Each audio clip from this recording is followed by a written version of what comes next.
Devarim chapter 17.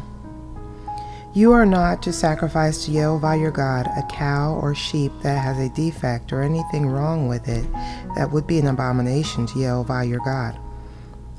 If there is found among you within any of your gates in any city that Jehovah your God gives you, a man or woman who does what Jehovah your God sees as wicked, transgressing his covenant by going and serving other gods and worshiping them, the sun, the moon, or anything in the sky, something I have forbidden, and it is told to you or you hear about it, then you are to investigate the matter diligently.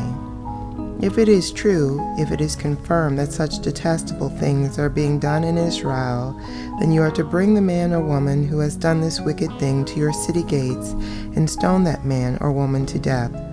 The death sentence is to be carried out only if there was testimony from 2 or 3 witnesses. He may not be sentenced to death on the testimony of only 1 witness. The witnesses are to be the first to stone him to death. Afterwards, all the people are to stone him. Thus you will put an end to this wickedness among you. If a case comes before you at your city gate which is too difficult for you to judge concerning bloodshed, civil suit, personal injury, or any other controversial issue, you are to get up, go to the place which Jehovah your God will choose, and appear before the Kohanim, who are Leviim, and the judge in office at the time. Seek their opinion, and they will render a verdict for you. You will then act according to what they have told you there in that place which Jehovah will choose. You are to take care to act according to all their instructions. In accordance with the Torah they teach you, you are to carry out the judgment they render, not turning aside to the right or the left from the verdict they declare to you. Anyone presumptuous enough not to pay attention to the Kohen appointed there to serve Jehovah your God or to the judge, that person must die. Thus you will exterminate such wickedness from Israel. All the people will hear about it and be afraid to continue acting presumptuously.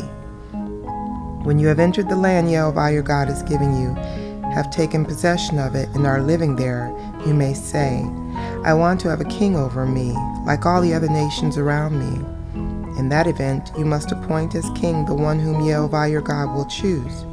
He must be one of your kinsmen. This king you appoint over you, you are forbidden to appoint a foreigner over you who is not your kinsman.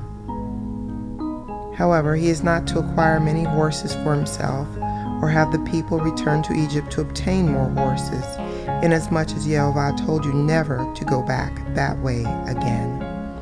Likewise, he is not to acquire many wives for himself, so that his heart will not turn away, and he is not to acquire excessive quantities of silver and gold. When he has come to occupy the throne of his kingdom, he is to write a copy of this Torah for himself in a scroll, from the one the Kohanim and Leviim use. It is to remain with him, and he is to read in it every day, as long as he lives, so that he will learn to fear Jehovah his God, and keep all the words of his Torah and these laws and obey them, so that he will not think he is better than his kinsmen, and so that he will not turn aside either to the right or to the left from the mitzvah. In this way he will prolong his own reign and that of his children in Israel.